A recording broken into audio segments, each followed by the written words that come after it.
Welcome back to the Lever Up AMA series. I'm Marcus, your host, and today we're getting into something that's been circulating in the Monad community over the past few days, a collaboration between Lever Up and Nad.fun. Two integrations announced together, and a lot of people asking, is this a real mechanism or just another partnership press release? Joining me to walk through the details is James from the Lever Up team. James, good to have you. Good to be here, Marcus. And I'll say up front, the skepticism is fair. Let's just walk through what's actually happening. Let's do that. So two integrations, what are they in plain terms? Right, the first one is on the Nad.fun side. Nad.fun V2 is adding LVMON as a pair token. So when someone is launching a token through Nad.fun's bonding curve, they'll have the option to select LVMON as the pairing asset, same way MON works today. That's new. Before this, if you were launching on Nad.fun, your only pairing option was MON. Now you can pair with LVMON instead. And the second? The second is on LeverUp's side.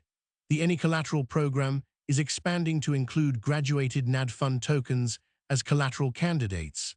So tokens that complete the bonding curve on Nad.fun, meaning they graduate out of the launch phase, those tokens become eligible to be posted as collateral on LeverUp for perpetuals trading.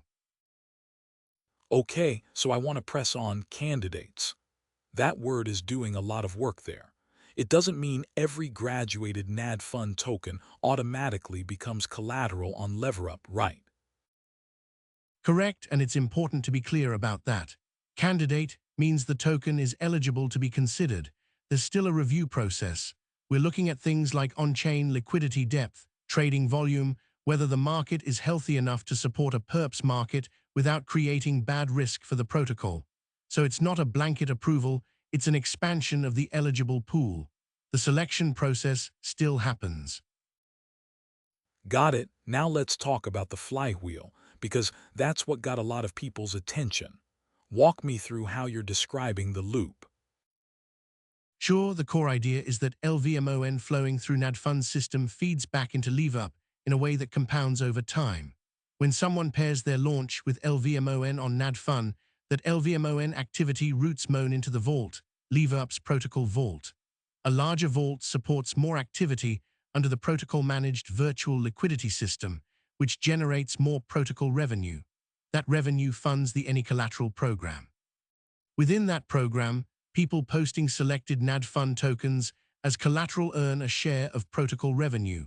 That payout creates a real incentive to hold Nad.fun tokens productively rather than just parking them. And that incentive loops back. It draws more attention to Nad.fun launches. More people consider pairing with LVMON, and the cycle continues. That's the pitch. But I want to slow down here because I think there's an assumption buried in this that's worth pulling out. The flywheel requires participation at every stage. If launches don't choose LVMON as a pairing, the vault doesn't grow. If the AnyCollateral markets don't attract trading volume, there's no revenue to share. So what you're really describing is a potential flywheel. It doesn't spin automatically. That's exactly right, and we say this in the article. Nothing is automatic. Nad.fun V2 has to ship first. Launches have to actively choose LVMON over MON. That's a choice each project makes. The collateral markets have to generate real volume to create revenue worth sharing.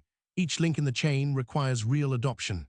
We're not claiming this is self-sustaining from day one.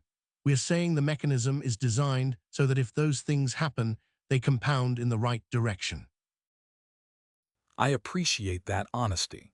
Let me ask from the community perspective, because I hear from a lot of people who are holding LVMON or holding LV, and they want to know, what does this actually do for them?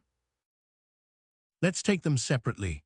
If you're staking LVMON, your yield base is tied to vault activity. Right now, vault growth depends mostly on LeverUp's own user activity, traders posting collateral, trading volume, that kind of thing. This integration means vault growth can also be driven by Nad.fun's ecosystem. Monad's memecoin culture is active. There's a lot of launch activity happening. If even a fraction of that routes through LVMON pairing, it expands the yield base in a way that's independent of LeverUp's own user growth. That's a meaningful diversification. And for LV holders, LV's value mechanism is tied to buybacks. Buybacks are funded by staking fees, and the staking fee pool scales with vault size. So a larger vault means more fees captured, which funds more LV pulled from circulation. This integration doesn't change that mechanism, it just adds a new input that could drive vault growth. If the integration generates real volume, LV holders benefit through that same buyback channel. let's talk about the Nad.fun side, because I think there are people listening who are more on the memecoin side of Monad and they're wondering, why does this matter for them? There are two groups here. First, people who are launching on Nad.fun. If you choose LVMON as your pair token, you're connecting your launch to Nad.DeFi from block 1.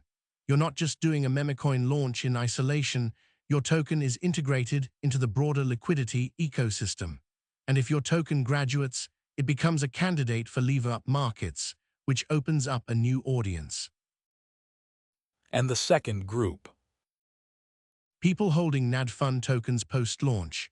Right now, if you hold a Nad.fun token, you're basically either holding it and waiting or trading it. This integration introduces a third state, posting it as collateral on LeverUp. If your token is one of the selected ones, you can hold your Nad.fun position and still participate in protocol revenue. Your hold becomes productive rather than passive.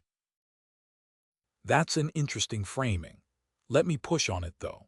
For someone holding a Nad.fun token to actually benefit this way, their specific token has to be selected for the AnyCollateral program, right? So for most Nad.fun holders, none of this applies to them directly. That's fair, not every token will qualify.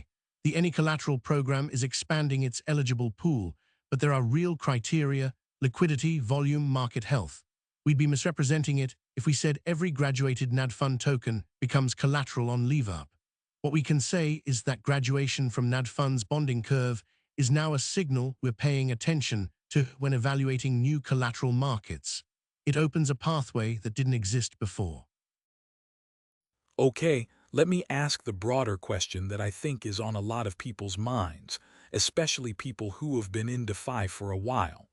Protocols announce partnerships all the time. Most of them don't do anything. What's different about this one? I think the honest answer is that we don't know yet whether this will be different. What I'd point to is the structural design. Both integrations are creating actual incentive flows, not just branding overlap. The LVMON pairing changes where value flows when someone launches on Nad.fun. That's a real mechanism, not a logo on a web page. The AnyCollateral extension changes what you can do with a graduated token. That's a real product change. Whether those mechanisms get used is a function of adoption. If the community doesn't engage with them, then yes, it's just another announcement. But the infrastructure is real. Let me ask about the architecture question, because we get this in the comments a lot. LeverUp's system is different from traditional perps platforms that rely on external liquidity providers. Can you explain briefly how that works in the context of this integration? Sure, LeverUp runs on a protocol-managed virtual liquidity system. The way it works is that trades reference Oracle-based pricing, specifically through Pyth oracles, and execution, settlement, and risk management are handled at the protocol layer rather than by external liquidity providers. That's why we can expand the AnyCollateral program the way we are doing here. The system isn't dependent on finding matching liquidity from external LPs for each new collateral type. The vault and protocol mechanics handle that. So when we add a new collateral type, the constraint is risk management and market health, not finding LPs willing to support that pair. That's useful context. One last question, timing. When does this actually happen? When can someone go on Nad.fun and choose LVMON as their pair? Nad.fun V2 needs to ship first. That's on Nad.fun's timeline, not ours. We're working closely with them, but we're not going to give a specific date because it's not our deployment to commit to.